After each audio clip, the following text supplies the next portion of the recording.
Y bueno, solo para aclarar, el isquémico es debido a una obstrucción y el hemorrágico es debido a un sangrado. Como epidemiología, el evento vasculocerebral es la segunda causa de muerte en todo el mundo y la primera. Y el isquémico representa un 80% de todos los EBC y tiene predominancia en la raza afroamericana. El EBC isquémico es la forma más frecuente y en el país es del 50 al 70% de los casos de EBC. El isquémico es un conjunto de afecciones clínicas caracterizadas por el déficit neurológico de inicio súbito, que es la definición de EBC, pero esta será por una oclusión total o parcial de una arteria cerebral. En esta hay un deterioro neurológico súbito y focal que se va a evidenciar en los estudios de imagen. Esto es importante aclararlo porque la clínica es muy parecida a un ataque transitorio isquémico. Como factores de riesgo tenemos los que son no modificables como la edad, que serían a los mayores de 65 años, el sexo, que se da sobre todo en hombres, y los modificables que serían como la presión arterial y la alta presión arterial y la diabetes, que pues los podemos controlar, y los niveles de colesterol elevados. Los que contribuyen a tener un riesgo más alto son el alcoholismo, el tabaquismo, el sedentarismo y la obesidad. Y bueno, cuando tengamos un paciente con estos factores, las recomendaciones serían suspender el tabaquismo, tener actividad física o ejercicio regular, dieta y control del peso, reducir consumo de sal, evitar el exceso de alcohol y no consumir estrógenos, sobre todo en mujeres mayores de 35 años que sufran de migraña y en fumadoras. ¿Por qué? Mm. ¿Por qué, doctora? Bueno, permíteme 2 minutos en lo que lo piensas y me dices, espérame.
Ya, perdón, ¿eh? A ver, ¿ya? ¿Sabes por qué?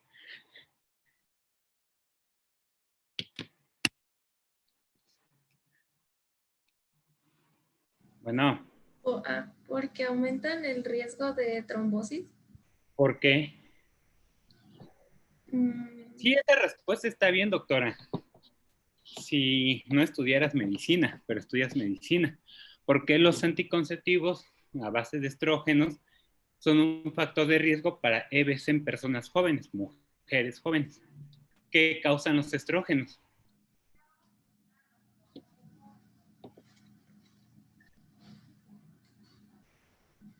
¿Mm? En los artículos que les mandé ahí viene eso.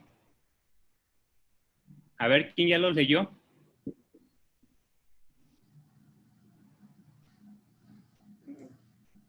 ¿Por qué la migraña es un factor de riesgo de EBC?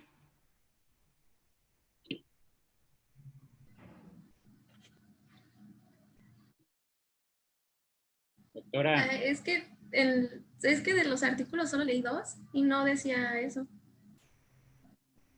¿por qué la migraña es un factor de riesgo de EBC?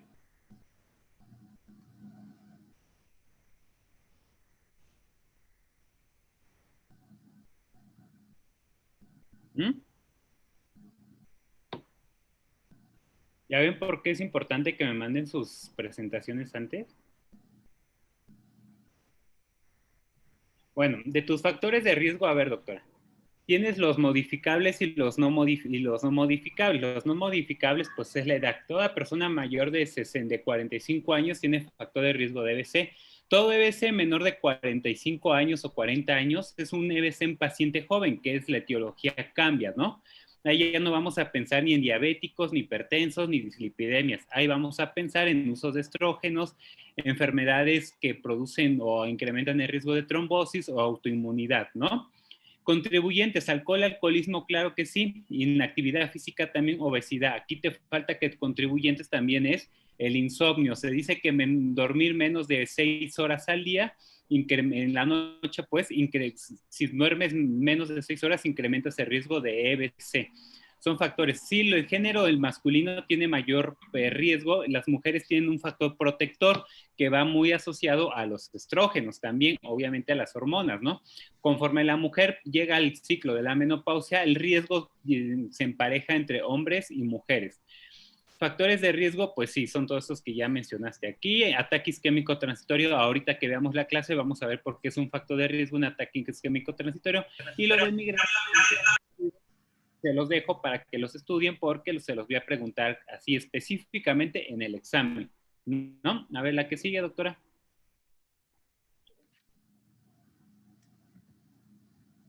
Síguele. Ok. Bueno, a grandes rasgos las causas las podemos dividir en tres, que sería por hipoxia, donde hay una disminución del flujo sanguíneo, por trombosis, eh, por émbolo. Estas pueden estar combinadas, o sea, puede ser una tromboembolia. Y encontré que está la clasificación de Ascot, que nos lo divide en las causas más comunes o el mecanismo más común y nos da como los niveles de certeza que tenemos de que sea una de estas causas. Es importante saber la causa porque en base a esta será el tratamiento. Y pues las más comunes son que sea por un embolismo cardíaco o que sea de pequeños vasos y aterosclerosis de grandes vasos. No, la más común, doctora, es la enfermedad de grandes vasos, la arteriosclerosis, ¿no? Es la causa más principal. La segunda causa más frecuente sí es por cardioembolismos. La tercera causa más frecuente puede ser por pequeños vasos o enfermedades no comunes que hay como que van asociadas. Y ya la más rara pues, está la disección, ¿no? Pero la más común es la arteriosclerosis de grandes vasos. Y sí, esta es la clasificación que la divide en tipo 1, tipo 2, tipo 3, tipo 4 y tipo 5. Tipo 1 pues es de grandes vasos. Síguele. Y bueno, si la causa es aterosclerosis, se da por una ¿Tienes la fisiopatología? placa. Perdón, Ah, doctora. sí, digo Pásate ya, okay. pásate ya la porque aquí vamos a ver todo eso al mismo tiempo. Pásate a la fisiopatología de una vez. Eso está. Exacto, que esto es lo que a nosotros nos importa, porque a mí me interesa que es este cuadro, doctora, porque entendiendo este cuadro ya entendiste toda la enfermedad, pero si no lo ponen, la fisiopatología, y esta es la misma fisiopatología que el ataque isquémico transitorio, por eso te pedí que pusieras esto. A ver, explícanoslo, por favor. Ok, bueno, entonces ya que tenemos una oclusión, va a haber, primero se van a hacer como unas vías alternas para que la funcionalidad del cerebro y el flujo no se vean tan afectados. Okay, ¿cuánto es el flujo sanguíneo cerebral normal? Porque de ahí va, primero nos tenemos que basar. ¿Cuánto es el flujo sanguíneo cerebral normal y cuánto tiene que disminuir para que empiece a haber síntomas que son los que tú mencionaste al principio, ¿no? Déficit neurológico súbito, esa es la definición que nos hace sospechar en un EBC. Todo paciente que tiene un déficit neurológico de forma súbita que persiste por más de 24 horas, tenemos que pensar en un EBC. Si dura menos de 24 horas, para fines un poquito más laxo, se considera un ataque isquémico transitorio, pero hay una definición más estricta que ahorita la vamos a ver. Entonces, ¿cuál es el flujo sanguíneo cerebral normal, doctora? Es de 40 a 50 mililitros. ¿Cómo? De 40 a 50 mililitros, ¿no? ¿Cómo? ¿Sobre Sobre qué? 100 gramos del peso del cerebro Ajá, ok. por minuto.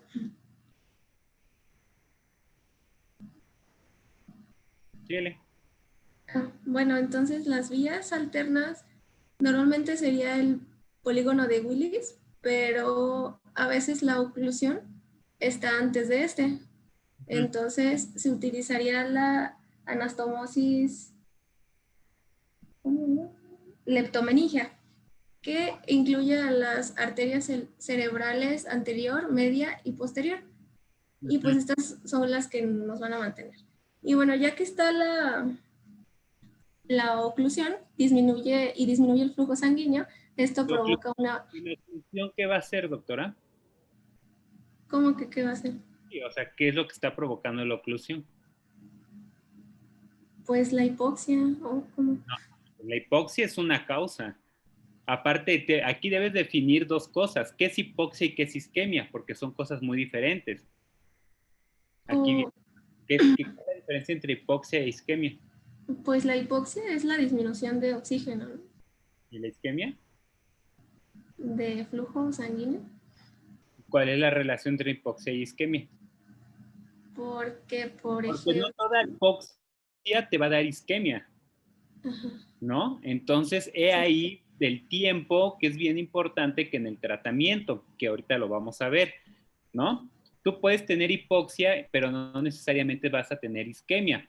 Obviamente, como la definición dice que persiste mayor de 24 horas los síntomas, ya vamos a tener isquemia. Por eso es que se llama EBC, enfermedad vascular cerebral tipo isquémico, ¿no? Entonces, bien importante eso, que no se queden con la idea, no toda la hipoxia va a condicionar isquemia. Ahí es donde ustedes, como médicos, van a hacer su intervención para ayudar a su paciente. Ahora, ¿qué va a ser la obstrucción que va a ocasionar todo esto, doctora? Pues va a ser un émbolo, ¿no? O un trombo. Ahora, ¿de dónde vienen más frecuentemente los émbolos en el EBC isquémico? De la carótida, creo, ¿no? No, ¿de dónde? O todos, pero sí, estoy diciendo que la primera Ah, causa es la aterosclerosis, la primera causa es enfermedad de vasos, aterosclerosis. Cuando estás pensando en algo cardioembólico, que tú lo ibas a poner ahorita en las diapositivas que ya nos saltamos, ¿qué enfermedad cardíaca se asocia más a esto? la fibrilación auricular. Ok, ¿qué es ¿cómo se define fibrilación auricular en un electrocardiograma, doctora? Ya llevaron cardio. Sí, no me acuerdo de eso. A Ah, ver, ¿quién sabe? era del Fluter. ¿Cómo? A ver, ya llevaron cardio. Acuérdense que los casos clínicos son generales, ¿eh? De los que les pongo, o sea, incluso hasta les puedo preguntar de esto, que ya llevaron. Son, Entonces, aquí a mí me interesa saber qué van a saber, Hay qué van a hacer. intervalos RR irregulares, ¿no? son QRS Ojo, irregulares, ¿no? ojo, les pongo electrocardiogramas y una vez les digo en los exámenes, ¿eh? ¿Qué dices, perdón? Intervalos los irregulares de RR, ¿no? Ajá, ¿qué más? Porque no... Y no hay ¿qué ondas T. ¿Ondas qué? Ah, no, no, nada, nada. Hay una... Ausencia de ondas P y la relación entre RR va de forma irregular, ¿no? Eso define así a grandes rasgos una fibrilación auricular. Eso ya lo deben saber así de cajón. Bueno, entonces la fibrilación auricular va a predisponer émbolos, ¿no? ¿De dónde se va a desprender el émbolo? De una fibrilación auricular que te va a ocasionar un EVS isquémico. Pues, ¿De qué parte, doctor? de la aurícula izquierda, ¿De qué parte? pues de la aorta. La aorta. No, de la aorta, doctora. La aorta es una arteria gigantesca. A ver, doctores, todos los del grupo ya llevaron cardio. ¿De dónde? Puede ser un trombo transmural que se desprenda y puede llegar al cerebro. No. ¿De qué parte?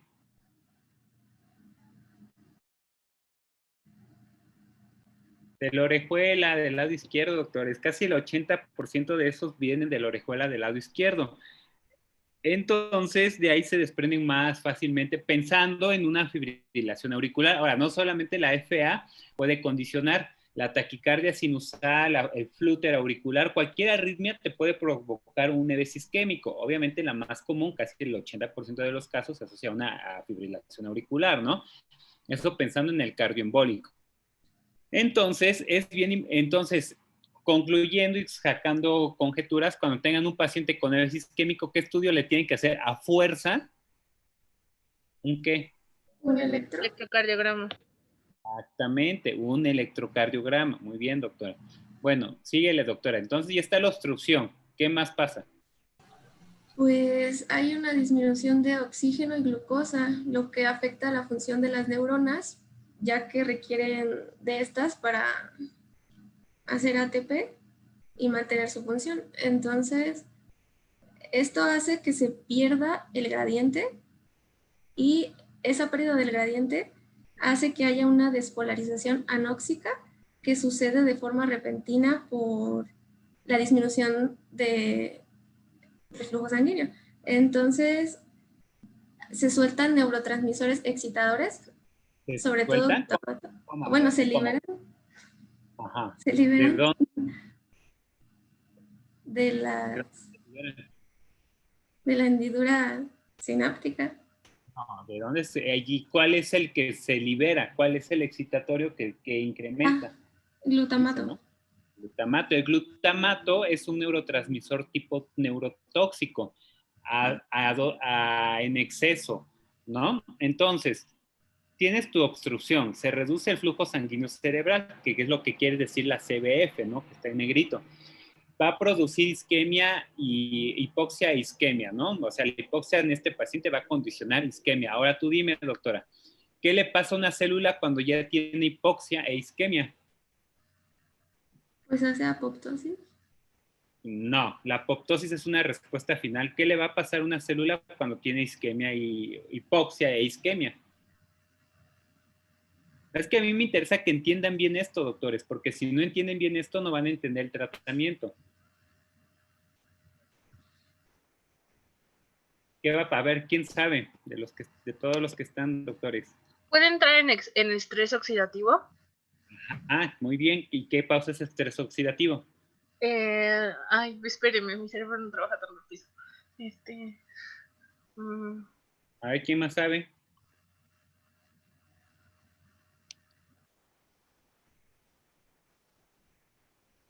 Doctores. Esto es de histología, a ver qué pasa. Ya. Va a haber un aumento de radicales libres. Ok, el estrés oxidativo incrementa, sí, radicales libres, pero si hay hipoxia e isquemia, ¿dónde se produce la energía de una célula? En la mitocondria. En la mitocondria. ¿Dónde está la mitocondria? ¿En qué En el citoplasma.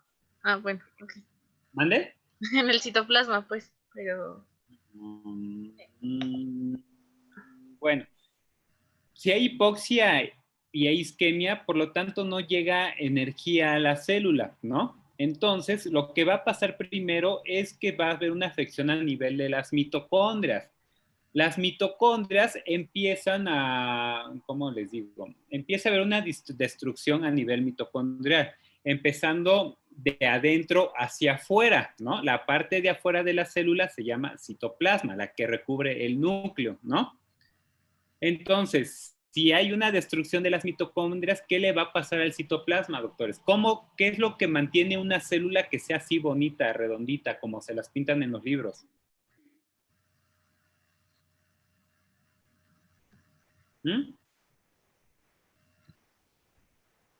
Doctora. ¿La membrana? ¿Al citoesqueleto?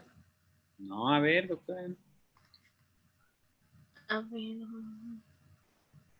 ¿Qué hace que la célula esté así formada, bonita, redondita, como se las pintan en el libro, que parece un huevo, que el centro es el núcleo y el alrededor es el citoplasma y los organelos y todo eso? ¿Qué es lo que hace? ¿Qué hace que se quede esa forma? Que la célula esté viva, pues aparte de la energía.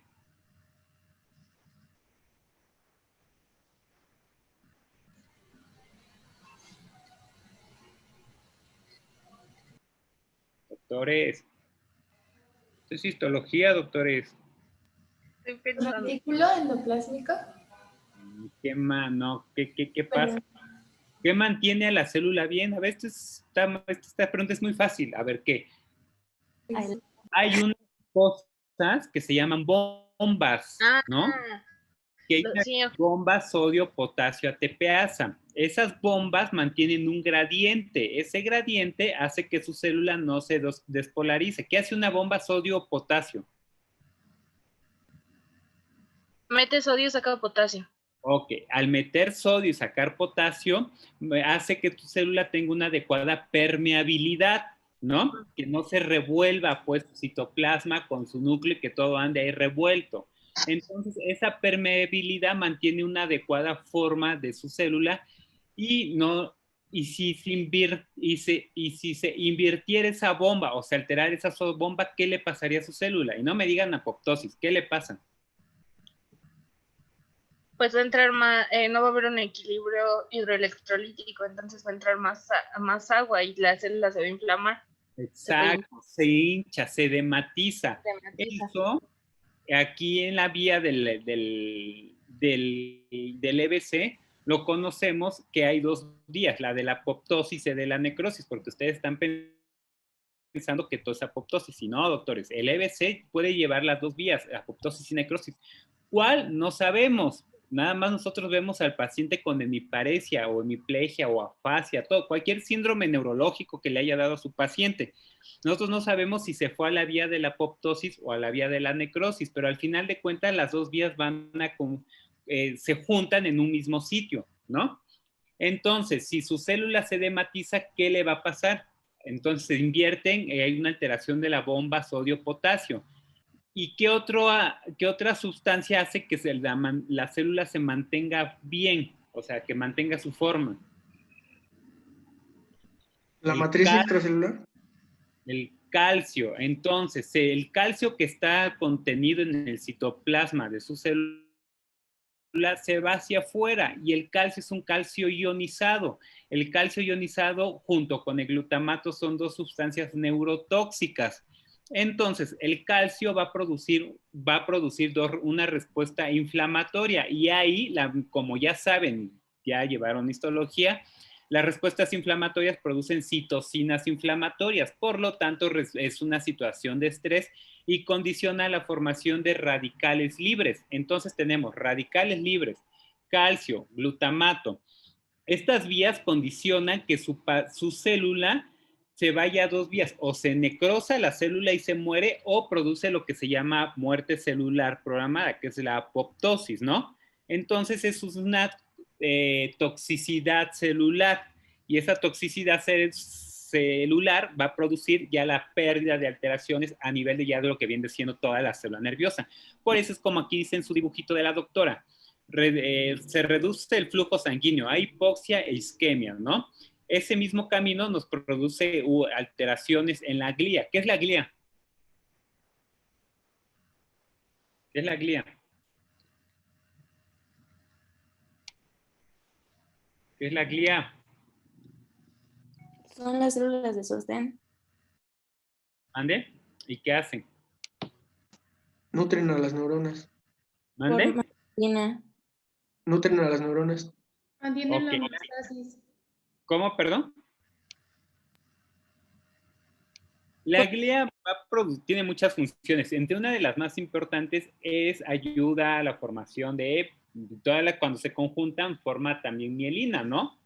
Y acuérdense que la respuesta, la comunicación es a través de las vainas de mielina por pulsos saltatorios y todo eso que ya veremos en otras enfermedades, ¿no?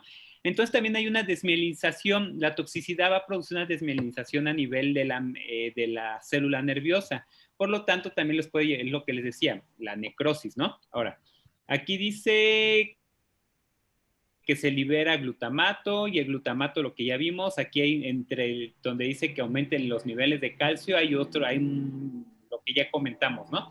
Y los incrementos de calcio, pues va a producir una alteración aquí en la homeostasis iónica, y es lo que ya dijimos, ¿no?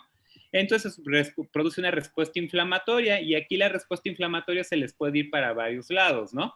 La respuesta inflamatoria, como ya dijimos, produce, ¿sí están viendo el dibujito que puso la doctora? ¿O no? Sí. Sí. Entonces, la respuesta inflamatoria produce citocinas proinflamatorias, que son interleucinas y todo lo que ya sabemos, factores de necrosis tumoral, todo eso que ustedes ya saben. Esa respuesta por citocinas nos va a llevar a la necrosis, que puede ser una vía. Sin embargo, si no lleva a la necrosis y se continúa la lesión mitocondrial y todo, y la lesión mitocondrial, se activa la cadena de las caspasas, y como ustedes ya saben y llevaron en los primeros semestres de la carrera de medicina, la cadena de las caspasas va a producir una alteración, aquí se fragmentación del DNA, que va a producir como una respuesta que se llama muerte celular programada. Se va llevando, se va continuando, y eso se llama la vía de la apoptosis. Entonces tenemos dos vías, la vía de la necrosis y la vía de la apoptosis, ¿no? Y es así, todo esto tan pequeño, y ustedes dicen, ay, ese doctor, ¿no? Pues esto, doctores, aunque ustedes no lo crean, de aquí ya pueden sacar el tratamiento. Así, sin ver las demás diapositivas, ¿qué le darían a un paciente? ¿Qué le harían ya teniendo en cuenta este cuadrito? ¿Mm? Doctores, ¿qué harían? No me digan nombres de medicamentos, usen el sentido común, que es el menos común de todos, pero en la medicina tienen que usar el sentido común. ¿Qué harían? ¿Anticoagularlo al paciente? ¿Para qué? Primero, para evitar la formación de más trombos. Pero si estamos hablando de enfermedad de grandes vasos, ¿no? La mayor parte, no tienes casos. Ahora, aquí mi pregunta es, ¿anticoagular o antiagregar? Porque son cosas bien diferentes. No, sí, es cierto. ¿Qué harían? A ver, ya aquí está el cuadrito, doctores. ¿Qué harían? No me digan nombre de medicamentos. ¿Qué harían? ¿Qué se les ocurre? ¿Qué les dice su lógica? Dar calcio. No. Tratar el padecimiento cardíaco, estabilizar la fibrilación auricular. Y ya estamos pensando que la principal causa es enfermedad de grandes vasos y no la cardioembólica, la más frecuente. ¿Qué haríamos? Teniendo en cuenta, a ver, doctores, necesito que se concentren en esta imagen, no divaguen. A ver, si les digo, si 2 más 2 son 4 aquí en China. No me digan, ay, 2 más 2 son 4, pero pueden ser 5 y a lo mejor si le resto van a ser 6. No, doctores, contesten nada más. Enfocado a este cuadro, ¿qué harían? Pues si el origen del daño es la respuesta inflamatoria excesiva, puede ser administrar antiinflamatorios. Ok, administrar antiinflamatorios, muy bien. No le vamos a administrar AINES, los AINES no, ni les vamos a administrar calcio antagonistas, nada de eso sirve. ¿Qué medicamento con respuesta antiinflamatoria que disminuye las citocinas, que disminuye los radicales libres, se les viene a la cabeza? Ya llevaron Pharma. A ver, díganme, el grupo del medicamento, no me digan nombres. ¿Esteroides? No, Inhibidores de la COX-2. no, que no sean AINES, doctores. Ah, sí, cierto. Antiinflamatorio. Sí llevaron farma, ¿verdad? Sí. Estoy dudando mucho, pero bueno. Estatinas, doctores. ¿Qué son las estatinas?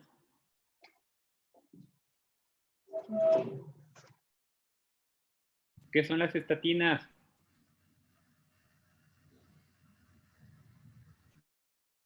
Son para disminuir los niveles de colesterol y triglicéridos.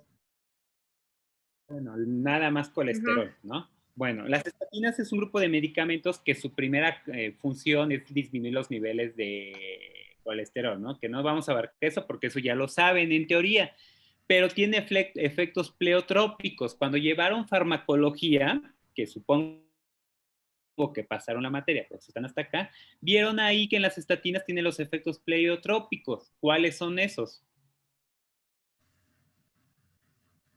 Porque si han visto que por ejemplo, cuando llevaron cardio, también deben saber ya esto, porque a todo paciente que se infarta le damos estatinas, pero no tanto por la dislipidemia, se los damos por los efectos pleotrópicos que se los enseñaron en cardio. A ver, dígame cuáles son, doctores.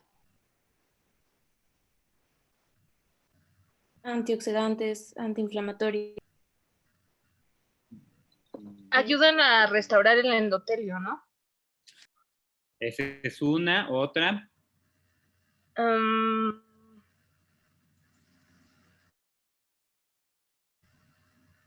Disminuye la producción de radicales libres. Disminuye el estrés oxidativo. Disminuye el estrés oxidativo, que estabiliza la membrana. ¿Qué otro? Muy bien, doctores, parece que sí estudiaron. ¿Qué otro? No, bueno, es que eso tiene que ver lo de la reducción del óxido nítrico y el NADPH, ¿no? Eso es de los radicales libres. Entonces, por eso les dan estatinas, doctores. Cuando se infarta un corazón y también cuando se infarta un cerebro, les damos estatinas. ¿Qué no se los enseñaron en cardio?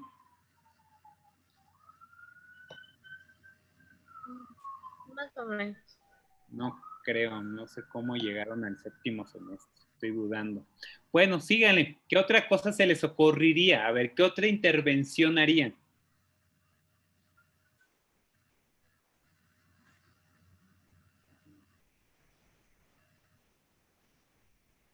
A ver, doctores, ya en base al cuadrito que está aquí, ¿no sería lo más lógico quitar la placa del que está obstruyendo?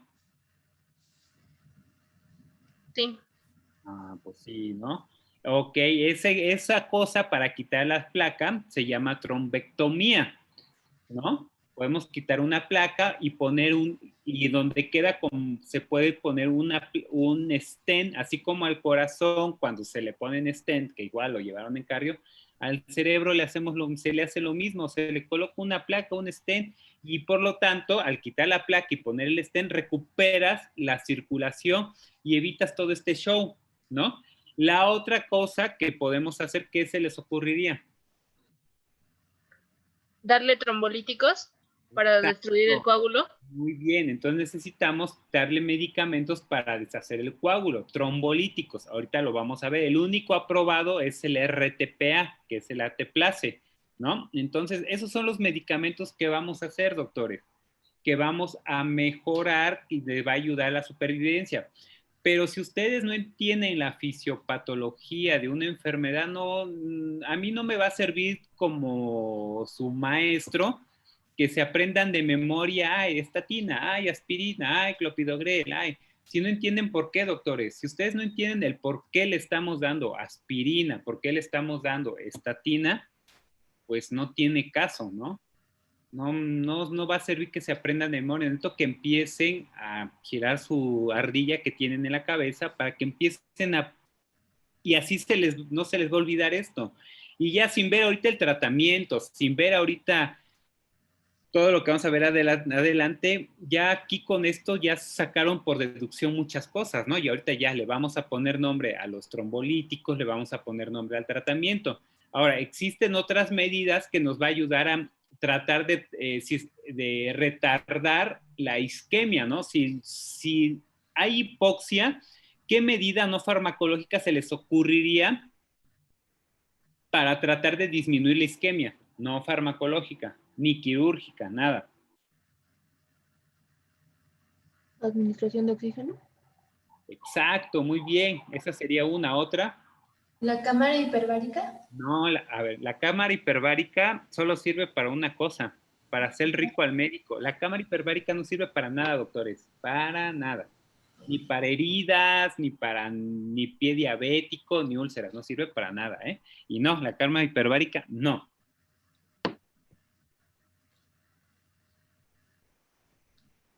A ver, ahora piensen y enfóquense donde dice reducción del flujo sanguíneo cerebral. ¿Qué se les ocurriría? ¿Ustedes qué harían? Por lógica, ¿qué harían? Si está reducido el flujo cerebral, pero no tenemos ahorita un chocho para ayudarle, ¿qué le harían?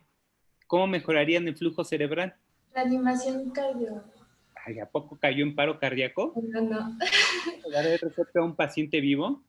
No. De que no se mueva, de que esté, para que tenga menos gasto de energía, ¿no? Muy bien, doctora, muy bien. Entonces, debemos quitar todo lo que produzca gasto de energía, que vendría siendo dolor, fiebre, ¿no?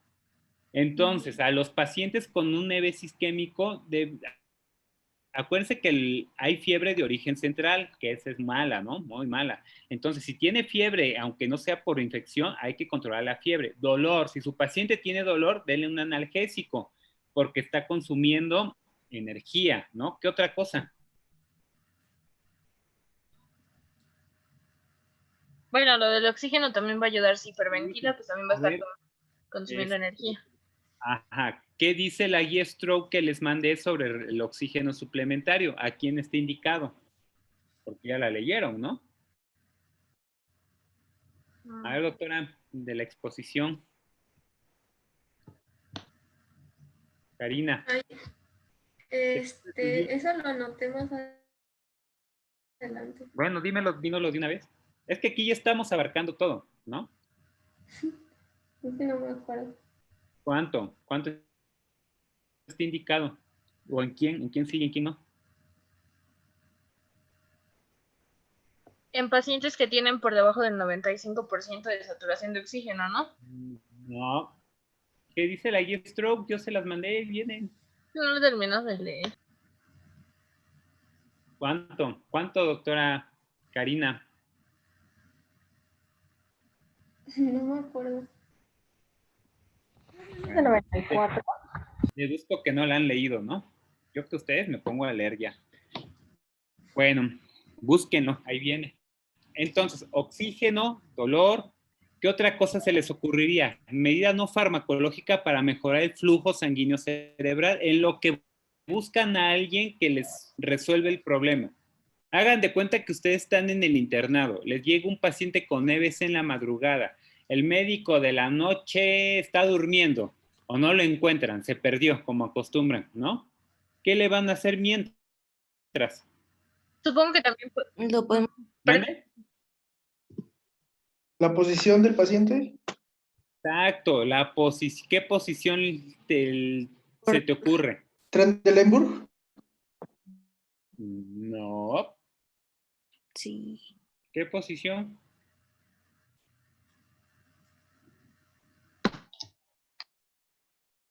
Nos interesa la cabecera. ¿La cabecera a cuántos grados? ¿En semifold? ¿A cuántos grados?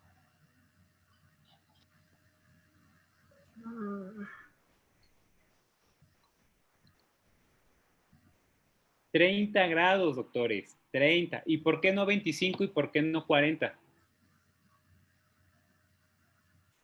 A ver, doctora Karina, dinos, ilústranos. ¿Por qué 30?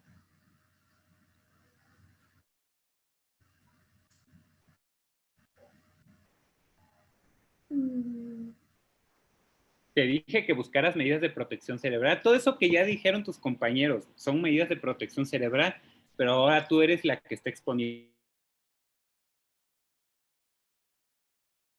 Que debes saber más del tema.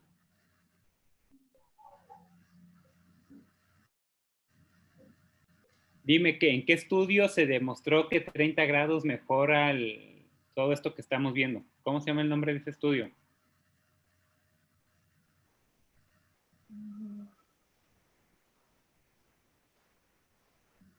De las guías que les mandé, la de Stroke, ahí viene, nada más que tienen que buscar el suplemento y tienen que bajar. El suplemento no se los mandé, pero yo les recomiendo que lo descarguen, está gratuito, porque también de ahí les pregunto.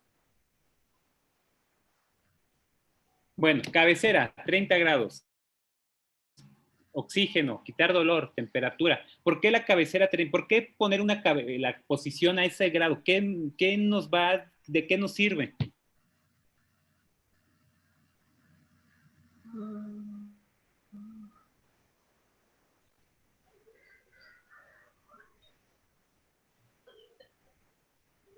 ¿Mm?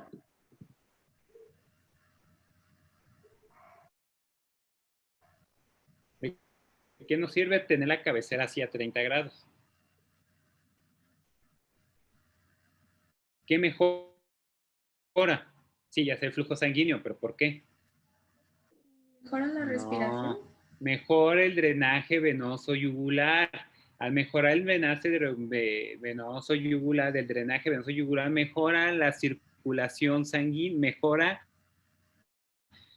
el flujo sanguíneo cerebral. Al recuperar nuestro flujo sanguíneo cerebral, entonces vamos a garantizar mientras evitar que podamos llegar a una isquemia aún más severa, ¿no? ¿Qué otra cosa de medida se les ocurre aparte de esto? Teniendo en cuenta este dibujito.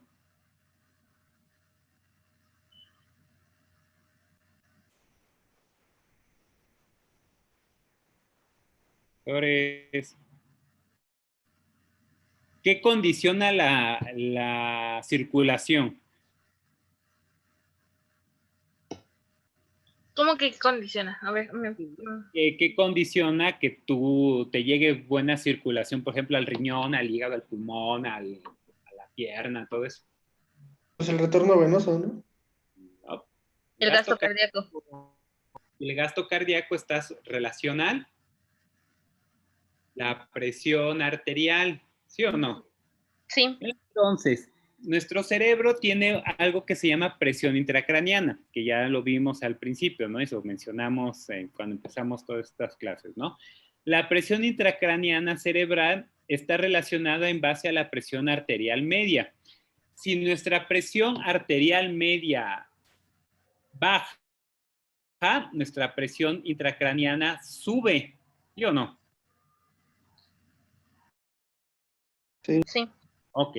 Entonces, ¿qué le harían a un paciente si están ustedes igual, de guardia? Están con el paciente, saben que en la cama 250 está un paciente con EBS isquémico y ustedes están durmiendo en su guardia, como acostumbra. Llega la enfermera y les dice, a ver, doctora, doña Petrita tiene 170, 90 de TEA. ¿Qué hago? ¿Qué hago, doctor? Yo soy la enfermera. Usted es el doctor. Dígame, o doctora, perdón. ¿Qué haríamos? Pues se la bajamos. Hipertensivo. Perfecto. Todos los que dijeron antihipertensivos ya acaban de matar a un paciente. Si bajan la presión arterial media, suben la PIC, entonces le van a causar hipertensión endocraniana al paciente. En los pacientes con EBS isquémico tenemos una presión permisiva. Solamente si se va a trombolizar, controlamos la presión. Si está por debajo de 220 sobre 110, y se va a trombolizar, la controlamos, ¿no? Si está en metas de 180, 90, no le hacemos nada porque estamos garantizando un buen flujo cerebral. Pero si le dan un antihipertensivo, a ver, los que dijeron, pues denle un antihipertensivo, a la media hora, a la hora va a llegar la enfermera. Doctora, ¿qué cree el paciente que le indicó el antihipertensivo? Ya no responde. ¿Qué le pasó? ¿Quién sabe? Pues sí, lo acaban de matar, literal. Porque lo que le quedaba de flujo sanguíneo cerebral, ustedes se lo acabaron al dar un antihipertensivo. Por eso a los pacientes con EBS isquémico hay metas de terapia de presión arterial que vienen en sus guías, ¿no? Que les mandé. solamente las vamos a condicionar cuando vamos a trombolizar. Si se va a trombolizar, se controla con cierta cifra que ahorita vamos a ver. Si no, no lo controlamos, solamente la vigilamos, ¿no? Entonces esa es otra medida de protección cerebral. La otra, que es una medida de protección cerebral de segunda instancia, se llama hipercapnia permisiva. ¿Qué es una hipercapnia?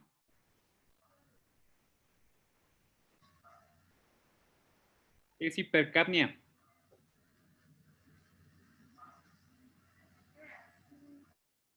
Es un aumento de dióxido de carbono. Ok, entonces hipercapnia permisiva, ¿cómo se les ocurre condicionar hipercapnia a un paciente? ¿Aumentando la respiración? ¿Cómo? ¿Una mascarilla? Mascarilla, no. ¿Cómo lo vas a hiperventilar? ¿Le vas a dar una bolsa de papel y le vas a decir, a ver, señora, respire varias veces en la bolsa de papel o cómo? Con la ventilación mecánica, ¿no? Sería la única forma en la que yo podría controlar eso. Muy bien, doctora. Si tu paciente tiene criterios y por Glasgow está a menos de 8, lo intubas, tienes chance de manejar hipercapnia permisiva modificando ciertos parámetros de la ventilación, que ahorita no nos vamos a meter en nada de eso, ¿no? Pero para que sepan que la hipercapnia permisiva solamente se puede manejar. ¿Y por qué? ¿Qué hace el CO2? Normalmente. Aumenta la presión intracraniana, ¿no? ¿Por qué? Ajá. Ay, no me acuerdo por qué. No, ¿estás bien? Entonces, ¿por qué se le estamos dando? Si te está causando vasoconstricción, ¿no? Por eso se llama permisiva, porque permites con una gasometría y con ciertos parámetros de la ventilación modificar volumen tidal, frecuencia respiratoria, invertir índice de inspiración-expiración y muchas cosas más, manejar una PCO2 entre 45 y 50. Esa 45 y 50 te va a producir todo lo opuesto de lo que me acabas de decir, te va a producir vasodilatación, por lo tanto mejoras más el flujo, pero aguas, porque con esto necesitan saber manejar un ventilador y necesitan estar monitorizando con gasometría, no es nada más así que le pico y ya, ¿no? Por eso se llama de segunda instancia, porque ya ocupas otro tipo de cosas, ¿no? Pero bueno, presión arterial, todo lo que quite energía, oxígeno, son medidas de protección cerebral y ustedes como, perdón, estudiantes y futuros médicos internos de pregrado, ¿dónde creen que se apunta todo eso? Porque ustedes van a llegar a hacer indicaciones, ¿no? Esa es una de su función de médico interno de pregrado, hacer indicaciones. ¿Y dónde las ponen? Que luego ustedes pasan indicaciones y creen que es bien aburrido, pero de pasarlas bien depende de la vida del paciente. En la hoja las enfermería, ¿no? Las medidas generales que ustedes pasan todos los días cuando sean internos y se van a aburrir pasándolas son esas. Cabecera a 30 grados, en casos de fiebre poner metamisol o paracetamol, lo que ustedes quieran, en caso de dolor poner chocho, vigilar la presión arterial para entre tanto y tanto. Todo eso que ustedes van a hacer en unos años como médicos internos de pregrado en las medidas generales en un paciente con EBC se llaman medidas de protección cerebral, pero deben entender de dónde salen, porque si nada más llegan y las transcriben y ya, pues nunca no van a saber ni qué onda, ¿no? Bueno, ¿les quedó claro esto? Yo tengo 2 dudas. También sería importante tener controlada la glucosa del paciente, ¿no? Es otra medida, la glucosa. No tanto por la función cerebral, sino porque en glucosas mayores de 180 aumentan la mortalidad en cualquier paciente hospitalizado, de lo que sea. Y otra cosa, sí, estamos condicionados por el neurotransmisor por GABA, sí dijo GABA, ¿no? ¿O era glutamato? Sí, GABA. ¿No sería bueno también dar fármacos antigabérgicos? ¿No? No, ni los calcioantagonistas ni nada de eso. Ya eso de eso que me están preguntando, ya hay estudios metaanálisis de hace como 10 años que se hicieron más, que no sirvieron de nada. De hecho, hoy un estudio muy grande del 2011 de puros calcioantagonistas donde solo sirve sirven para una cosa, para nada, ¿no? O sea, no se los damos. Aquí la lógica diría, pues si aumenta el exceso de calcio, pues le doy algo que disminuye el exceso de calcio, pero a nivel cerebral, pues no sirve de nada, ¿no? Gracias. Bueno, ¿les quedó claro esto de la fisiopatología, doctores? Sí. ¿Seguros? Bueno, ahora sí, doctora Karina, síguete, pero ya vamos más rápido porque ya abarcamos un montón de cosas. ¿Ya no digo los síntomas? De síntomas, miren, yo no soy muy estricto en los síntomas, porque dependiendo de las, pásate al monito de del polígono, que está mal llamado, por cierto, polígono de Willis, no se llama polígono de Willis, porque no es un polígono, para empezar. Bueno, de la circulación cerebral va a depender el síntoma, ¿no? Lo que ustedes como en este nivel que están de estudiantes de medicina deben entender déficit neurológico, todo lo que se les ocurra, afasia, hemiparesia, monoparesia, lo que ustedes quieran. Para aprenderse los síntomas, los síndromes, perdón, clínicos son muchos. Entonces yo lo que les sugiero es que cuando roten en medicina interna o en un hospital así, pues cárguense una tablita donde vean todos los síntomas, porque hay unos que tienen, por ejemplo, arterias colaterales, o malformaciones, por ejemplo, las del percherón y todo ese tipo de cosas que te da síntomas. Entonces, a mí no me interesa ahorita tanto, me interesa más que nada que sepan que un déficit neurológico súbito hay que pensar en EBC, y aquí sí, si la hemiparesia es del lado izquierdo, estamos hablando de una lesión del lado derecho, siempre es contralateral. En ciertas enfermedades, en poco porcentaje casi es del mismo lado, ¿no? Si es del mismo lado, piensen en una trombosis del seno venoso, pero por lo general son más raras, ¿no? Entonces, aguas, ¿no? Con esto. Síguele. Síguele, síguele, síguele, síguele, síguele. Ok. Diagnóstico. Entonces, a base de todo lo que dijimos, el diagnóstico, ¿cómo se les ocurre que es? ¿Cómo es el diagnóstico? Exacto. No necesitan tanto show para hacer un diagnóstico de un EBC. El diagnóstico de un EBC es clínico y se corrobora con una tomografía. Fin del asunto, ¿no? Eso es lo que hacen. Pero aquí es donde ustedes van a hacer. En los primeros 60 minutos deben ver todo el cuadro clínico, cualquier déficit neurológico, el que ustedes quieran. En los primeros 60 minutos debemos tener una tomografía de cráneo simple, no contrastada, porque si estamos con un EBC hemorrágico y lo vamos a trombolizar, pues lo acaban de matar otra vez, ¿no? Le van a producir hemorragia cerebral. Entonces, en los primeros 60 minutos necesitamos un electrocardiograma, una tomografía, un electrocardiograma, radiografía de tórax, estudios de laboratorio, los de rutina por la glucosa y por todo eso, ¿no? Realmente los tiempos de coagulación antes se decían así como, no, necesito los tiempos para trombolizar. Realmente ya, incluso en el del New England que les mandé de leves isquémicos, si ya lo leyeron, que lo dudo mucho, pero ahí dice que no son necesarios los tiempos de coagulación. Pueden trombolizar a un paciente sin tiempos de coagulación, no pasa nada, no les va a pasar nada. ¿Por qué? Porque es muy característico de que para todo piden tiempos y pues no se queden con esa idea, ¿no? Entonces el diagnóstico es clínico, totalmente clínico.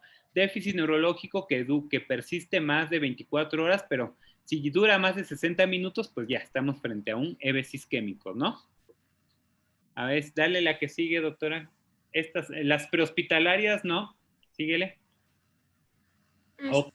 Llega un paciente con EBC isquémico, entonces ahora sí, A, B, C, D, ¿no? Vía aérea, ventilación, circulación y descubrir todo ese show, ¿no? Cuando llega un paciente con un EBC isquémico, necesitamos sacar una escala que es la de los institutos. Esta, el NIS. ¿El NIS nos va a servir para qué, doctora Karina? Pues nos sirve para hacer una exploración estructurada neurológica. Ajá, pero ¿para qué más nos sirve? Es más completa, ¿no? No, ¿para qué nos sirve? ¿Para qué más nos sirve? Para hacer... Porque ¿a quién vas a considerar que es un paciente? ¿A quién con un NIS mayor de cuántos puntos está contraindicada una trombolisis. Con uno mayor a... ¿Cuándo consideras un déficit neurológico leve, moderado, severo? Pues para eso nos sirve la escala de los institutos, que es la del NIS. Era con uno mayor a 6. No. Si es severo, es mayor a 21. Mayor de 21 contraindica trombolisis. Okay. Ya si tiene un NIS mayor de 21, mejor ni lo trombolicen. De todos modos se les va a morir, ¿no? Aquí está, ¿no? Pues aquí está 21, mayor de 21. Ahora, dependiendo del lado del infarto, este NIS aplica para el infartos que no sean infartos de la arteria cerebral media, ¿no? Eso ya lo vamos a ver después, pero apréndanse el NIS porque de una vez también les digo que en el examen les pregunto para que saquen el NIS, ¿eh? Está bien fácil de aprender, no hay tanto show. Síguele. Ok, tomografía. Entonces vamos a pedir una tomografía, ¿no? Simple para ver que no tengamos hemorragia cerebral. Y entonces, pero no siempre nos va a salir una zona de isquemia. Esta imagen, pues, es un EVS isquémico del lado izquierdo y tiene un chiquito del lado derecho, ¿no? Ahí más o menos. Pero es predominantemente de la arteria cerebral media del lado izquierdo. Pero nos interesa que no sea hemorrágico para poder trombolizarlo. Pero ahí sí, no siempre vamos a ver la hipodensidad, que es esa zona oscura que se ve en la tomografía. Hay datos tempranos de EBC que te los pedí. A ver, dínoslos por favor, doctora. Ajá, a ver, explícanos. Encontré que son estos tres y es el signo de la pérdida de la cinta insular, que decía que normalmente era del lado derecho, pero aquí está en el lado izquierdo. Y aquí están las marcas. Y en la pérdida de la cinta, aquí ya no se ven de un lado. Ok, no se ve la del lado izquierdo, la que se ve es la del lado, ¿no? Ese es un signo temprano de EBC que no necesariamente es hipodensidad, ese es uno. ¿El otro? El otro es el de la arteria cerebral media. Y es se ve una... ¿Cuál es el nombre completo de ese signo, doctora Karina? ¿Cuál es el qué? Nombre completo. Signo de la arteria cerebral media derecha hiperdensa. No. Signo de la arteria cerebral media hiperdensa, porque puede ser derecha o izquierda. ¿Y por qué está hiperdensa? Si tu tomografía es simple, no es contrastada. ¿Por qué se pone de ese color así hiperdenso? Eso esperarías en una tomografía contrastada. Esta obviamente no tiene contraste. ¿Por qué está hiperdensa? No sé, no me pregunté eso. A ver, ¿quién sabe? Porque el trombo está obstruyendo algo y por lo tanto hay mayor flujo sanguíneo en esa arteria. Entonces aumenta su volumen. Exacto. Está hiperdensa porque ahí adentro hay un trombo. Muy bien, doctora. Por eso se llama signo de la arteria hiperdensa, ¿no? Y esto es por puro brevario cultural. ¿Por qué es la arteria cerebral media es la que más se afecta en un EBC isquémico? Casi el 70-75% de los casos de EBC isquémicos son por la arteria cerebral media. ¿Por qué, doctora Karina?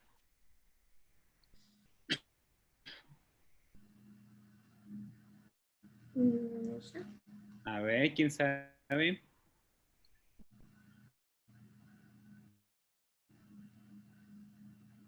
¿Por qué creen? Esta explicación es muy lógica, demasiado lógica. Incluso si recuerdan sus clases del bachillerato, cuando llevaron física, ahí está la respuesta. ¿Cómo es, no? ¿Mande? Por la posición que tiene, es horizontal. Ajá, ¿y qué más? ¿Y qué tiene que ver con que sea horizontal? Pues puede haber mayor estancamiento. No. Acuérdense que la arteria cerebral media es la más larga, ¿no? Es una causa. Y sí, estás en cierta forma un poco bien, porque está horizontal, pero ¿por qué? ¿Por qué?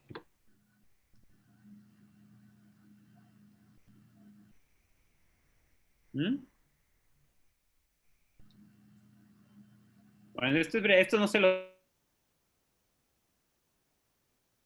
a toparse con un médico en una entrega de guardia, así como yo, se los va a preguntar y si no, los va a dejar castigados. Bueno, entonces, a ver, regrésate al anterior, a esta. Exacto. El EBS isquémico, por lo general, abarca la zona de isquemia, se asocia a la obstrucción de la circulación cerebral. Dicen los libros de radiología que normalmente, obviamente como es imagenología, usas mucha imaginación, por lo general la zona lesionada de la circulación o la hipodensidad, dicen que es una zona geométrica, más que nada prismática, que puede ser de vértice hacia la línea media y base hacia la bóveda craneana, ¿no? Es como de mucha imaginación, pero pues es como se afecta más o menos un territorio cerebral, ¿no? Entonces, así es como lo van a ver descrito en algún libro de radiología, pero bueno, eso es así como también brevario. A ver, síguele. Te falta otro signo. Ah, el de la diferenciación, pérdida de la diferenciación de sustancia gris y blanca. A ver, ¿dónde está ahí en esa tomografía? Pues aquí no se ve tanto todo se ve como del mismo color. No. Aquí en esta zona. Tú dijiste todo. Y bueno, ven el lado izquierdo de su tomografía. Izquierdo. Pon tu cursor del lado izquierdo del cerebro, doctora. Estamos contra la... Exacto. Bueno, si alcanzan a ver, si en este se ve muy bien cómo se diferencian los tonos de los grises, ¿sí o no? Pon tu cursor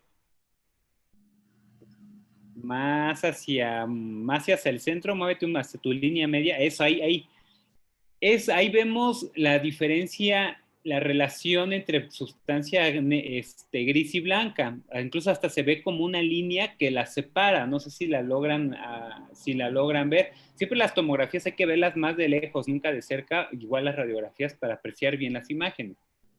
Incluso hasta se ve como la línea, ¿no? Que separa una del otro. ¿Sí o no? Entonces, del lado derecho de nuestro EBC isquémico, ahí se ve todo, como bien dijo la doctora. No se ve como tal una zona de hipodensidad, pero ya la relación o la que guarda entre la sustancia gris y blanca ya no se respeta. Se ve como todo muy muy difuso. Entonces, ese es un signo temprano. ¿Qué quiere decir? Que a lo mejor en 48 horas ahí ya va a haber una zona de hipodensidad, ¿no? Es otro signo. El otro signo temprano es la zona de la hipodensidad, ¿no? Que también que es el más común que todo el mundo conoce. Bueno, síguele. Síguele. Síguele. Tratamiento, ya vete al tratamiento. Bueno, como tratamiento está la terapia fibrinolítica intravenosa. Okay. Y en esta... ¿Tienes las indicaciones? ¿Y las contraindicaciones? Ponlas de una vez. No. Es esta, ¿no? ¿Cuáles son las indicaciones? Las indicaciones serían que no fuera ¿Serían estas? Serían los criterios de inclusión, ¿no? Ajá. Y es que ya esté diagnosticado como EBC isquémico y que tenga un déficit neurológico considerable, que el inicio de los síntomas sea menor a 3 horas. ¿Cuál es la ventana neurológica para trombolizar un paciente? Ventana se refiere hasta cuánto tienes. Lo ideal es que en menos de 3 horas lo trombolices, pero ¿hasta cuánto tienes? Hasta 24. No. Te dije que las buscaras, doctora. Es que esas fueron las que encontré. 5 o 4 horas y media para trombolizar un paciente. Ya. Sí, es lo de eficacia, ¿no? Te llega por fuera de 4 horas y media, lo puedes aún trombolizar. Sin embargo, ya no vas a tener el beneficio que vas a obtener dentro de tu terapia de ventana. Lo ideal es en menos de 3 horas. Por decir, les traen a la viejita que tiene hemiparesia y les dicen, le dije, es que empezó hace 2 horas, pues se tienen que poner en friega, tomografía y todo para ver la imagen y ahí ya trombolizarlo. Ahora sí, regrésate al anterior. ¿Y cómo lo vamos a trombolizar entonces? Con ¿no? Sí. ¿Y cómo se calcula? Pues es que decía que en general a mayores de 55 kilogramos se les diera primero un bolo de 15 miligramos, después un bolo de 50 durante 30 No, minutos. doctora, ¿cómo se tromboliza? ¿Cuál es la dosis? ¿En qué tiempo? ¿En cuánto tiempo dura los bolos? ¿Cómo vas a si te llega un paciente y te dicen, a ver, trombolízalo, aquí está el RTP y pesa 70 kilos, ¿cómo lo vas a trombolizar? Pues la guía decía que diera así, primero 15 miligramos, después 50 y después 35. Y que si pesaba menos de 65, ya se calculaba la dosis, 1.5 miligramos por kilo de peso. No. Porque tienes un máximo de peso, ¿no? O sea, mayor de 100 kilos ya no puedes trombolizar un paciente porque ya te pasas de la dosis. Entonces, ¿cómo se tromboliza? El bolo de cuánto es, en qué tiempo lo pasas y el resto en qué tiempo.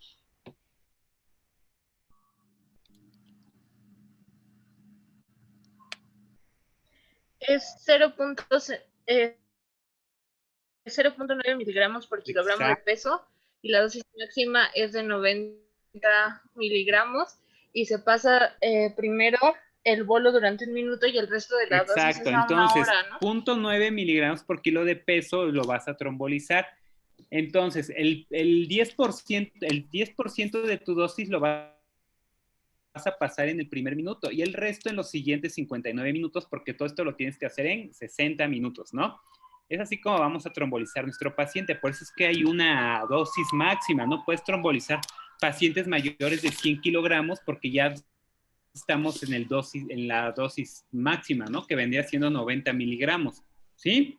Ahora, no van a trombolizar a alguien que tenga hemorragia y no necesitan una resonancia. Con su pura tomografía simple que hayan descartado, que no tenga hemorragia y que esté dentro de las primeras 3 a 4.5 horas, hay que trombolizarlo. Ahora vete a los criterios de exclusión, doctora.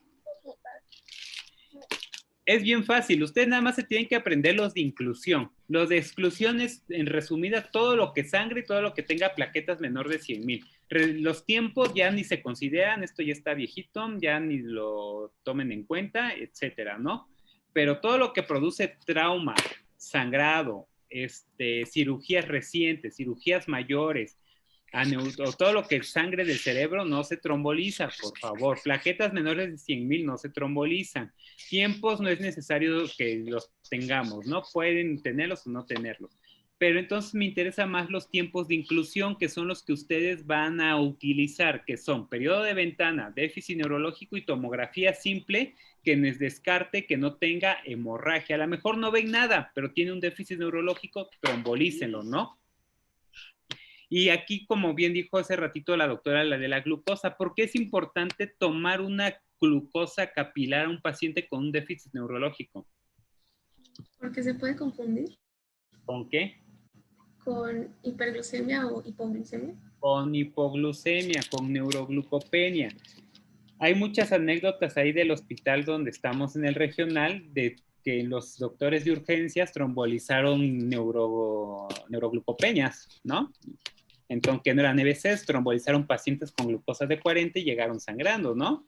Entonces, por favor, eviten la pena de que cuando lleguen esos pacientes al piso de medicina interna, no digamos, híjole, ¿quién hizo esto? Entonces, por favor, siempre tomen ante un déficit neurológico, piquen el dedo y vean cuánto tiene de glucosa. Siempre es bien importante. Bueno, síguele trombectomía, por favor, doctora. Y entonces, ¿cuáles son las indicaciones, doctora? Pues las indicaciones son que yo encontré que tengan la escala de ranking de 0 a 1. ¿Cuáles son esos componentes de la escala de ranking? Eran los de... Es que los puse aquí. Son los que me dijo que no dijera. No, pero para trombectomía. Ya, no es cierto, están aquí. Sí, es cierto.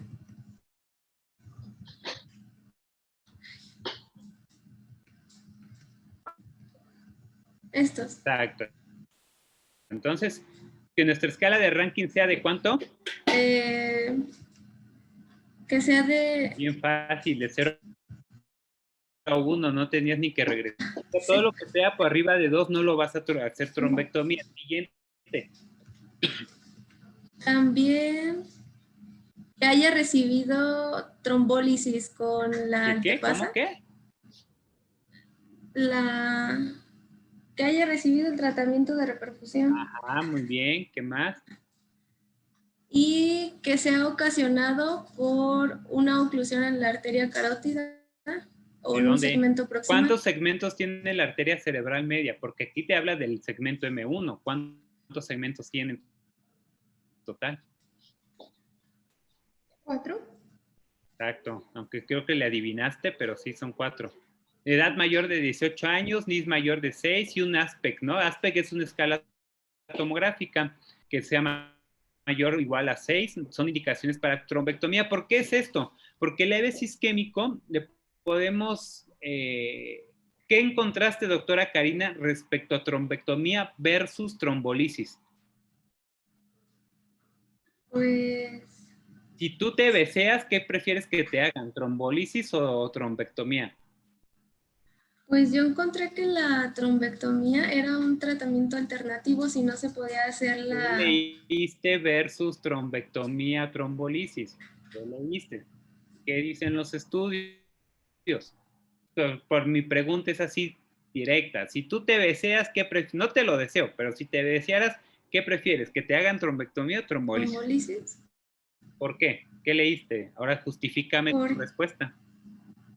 Porque la trombectomía tiene riesgo de la trombolisis, ¿no? hemorragia. La trombolisis son medicamentos antitrombóticos, te va a causar hemorragia. Por eso todo paciente que se tromboliza es inmediatamente ingreso a terapia intensiva.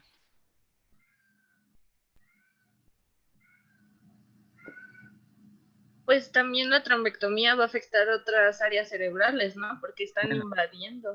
Si ustedes se desean, escojan la trombectomía. ¿Por qué? Porque la trombectomía se recuperan más rápido que los dos tienen riesgo de hemorragia, ¿no? Pero la trombectomía, la rehabilitación o la disminución o las secuelas son menores que en la trombolisis. Ahora, pueden trombolizar y hacer una trombectomía, ¿no? O cualquiera de las dos cosas las pueden hacer, pero lo ideal la trombectomía es mucho mejor que la trombolisis. Ya los últimos estudios que salen, incluso en la guía Stroke que les mandé, ahí dice todo eso, que trombectomía es un poco mejor que la trombolisis porque mejoras que tu paciente tenga menos déficit neurológico o se recupere más pronto del déficit neurológico. Por eso es bien importante. Ahora, para hacer una trombectomía, pues no se hace en cualquier lado, ¿no? O sea, pero que si están en un hospital donde no hay para hacer trombectomía, pues lo trombolizan y ya lo vigilan. Entonces es bien importante. Ahora, postrombolizado, doctora Karina, ¿qué medidas y cuidados le vas a hacer a un paciente postrombolizado? Porque no es más le meto el chocho y ya, que ahora qué le voy a vigilar. Por ahí pusiste un cuadro de la presión arterial, doctora Karina. Pues se le vigila... Pon tu cuadro de la presión arterial, por favor. Pusiste un cuadro que hasta vi que pusiste hidralacina y no sé qué tanto show. ¿Los de los medicamentos? Ajá. Ok. ¿A quién le vas a controlar la presión arterial entonces? Ya, si ya dijimos que hay que mantener una presión un poco alta, ¿no? ¿Cuál es la indicación para, si te llega un paciente con una TA de 220/110, hay que controlarle la presión arterial, aunque no se vaya a trombolizar, ¿no? Pero si lo vas a trombolizar, ¿cuál es la meta de presión arterial para empezar tratamiento? Porque pusiste antihipertensivos, entonces supongo que buscaste la meta, la cifra. Ahora, después de trombolizar, hay que vigilar la presión arterial. ¿Cada cuánto se hace el seguimiento de la presión arterial en un paciente postrombolizado? De cuenta que están haciendo el internado, están ahí en el regional, les tocó, y les toca entregar guardia de un paciente que se postrombolizó, y pues para su mala suerte llego yo a la entrega de guardia y le digo, a ver, doctora Karina, présteme su hojita de todas las presiones arteriales que le tomó en la madrugada y en la noche a su paciente. Debe haber por lo menos unas 15 o 20. ¿Cada cuánto se hace el seguimiento? 15 a 30 minutos. No, pero ¿cómo? ¿Cómo? Doctora Karina, tú eres la que expone el tema, tú eres la que sabe más. Es que yo encontré que se revisa cada ahí 15 Stroke, ¿qué minutos. dice? Ahí se los mandé, está de color verdecito.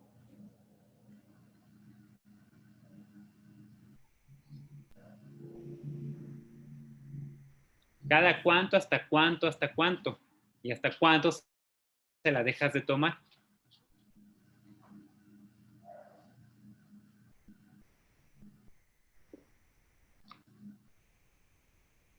Cada 15 minutos durante las siguientes 2 horas después de la trombólisis, cada 30 minutos después durante las siguientes 6 horas, y luego cada hora durante las siguientes 16 horas.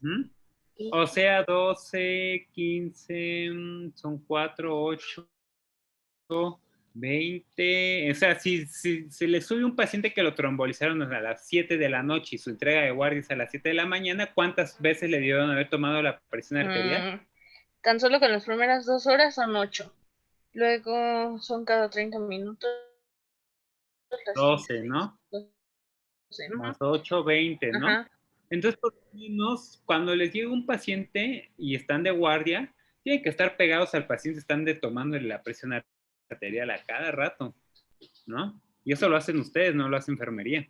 Ahora, ¿qué tratamiento es el ideal para controlar la presión arterial en un paciente con EVES isquémico, doctora? Porque estas dosis que tú pusiste es aquel que lo vas a trombolizar, ¿no? ¿Cuál es el ideal? Los de IECA. No. Si te llega con 220, 110 y le das un enalapril, ¿en qué tiempo esperas que le reduzca la presión? ¿Y cuánto le vas a reducir la presión arterial? ¿Cuánto tienes que reducirle si estás, por ejemplo, en 220 sobre 110 o si te llega con 240, 180 DTA? ¿Con cuánto de porcentaje tienes que reducirle la presión arterial para no provocar hipoperfusión cerebral? ¿Qué porcentaje tienes que reducirle? Pues, ¿en qué tiempo?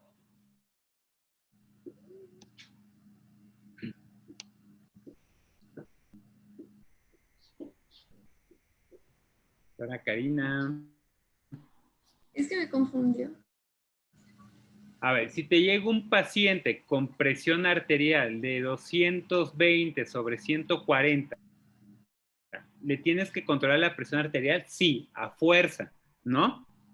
Puedes ponerle un medicamento intravenoso, que son todos los que vienen, el nitroprusiato, algún beta-2 agonista pero intravenoso, por ejemplo, metoprolol intravenoso, no vía oral, intravenoso. Cualquier hidralacina, todo lo que tengas, ¿no? Pero si tu paciente no tienes nada de eso y tienes vía oral, pues dale lo que tengas. Pero ¿cuánto tienes que reducirle la presión arterial? ¿Qué porcentaje de tu presión arterial media tienes que ir reduciendo y en qué tiempo?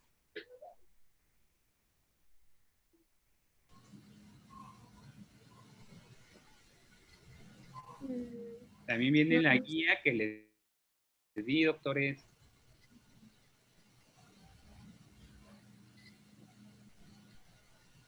¿Sería 15 milímetros de mercurio cada 30 minutos? No.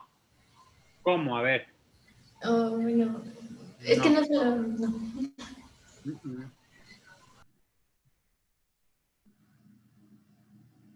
Bueno, búsquenlo en la guía, ahí vienen también, ¿no?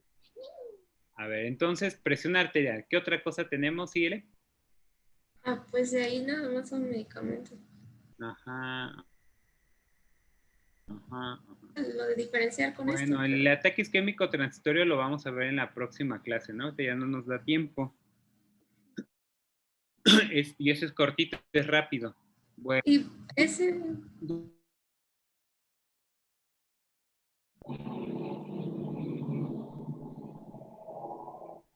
Sí, por ejemplo, no tengo una TAC, me baso nada más en el diagnóstico A clínico. fuerza, no. Necesitas TAC, porque si estás en un hemorrágico, no lo puedes trombolizar, ¿no? O sea, no sabes, el EBC hemorrágico se va a comportar igual que el isquémico, un déficit neurológico súbito, a diferencia que aquí es hemorrágico, ¿no? Y si Pero estás si llego a un hospital donde no hay, no sirve. Híjole, pues ahí sí, mira, puedes hacerlo por clínica, sin embargo, por las demandas y todo ese tipo de cosas, no lo hagas, ¿no? Eso sería la opción. Pero pues normalmente ya en muchos hospitales hay tomógrafos, ¿no? Casi en todos, o sea, no hay tanta bronca. ¿Dudas, preguntas? ¿No? Pues, ya que leamos los artículos, a ver A ver, cuáles. doctores, necesito que se pongan ya las pilas con estos temas, ¿eh? Y por favor, si les paso los artículos, doctores, para que los lean. De ahí les voy a sacar preguntas y las preguntas son casos clínicos muy referentes a los artículos. Entonces, si ustedes no leen que cuánto se controla la TA, qué medicamentos, dosis, les va a ir mal en el caso clínico. Acuérdense que es seriado. Si tienen mal una, tienen mal todo. Aunque le hayan atinado de pura casualidad una de abajo, tienen mal todo porque no pueden tener una, la principal mala y todo lo demás bueno. Sí, lógico, ¿no? Entonces, pónganse a estudiar.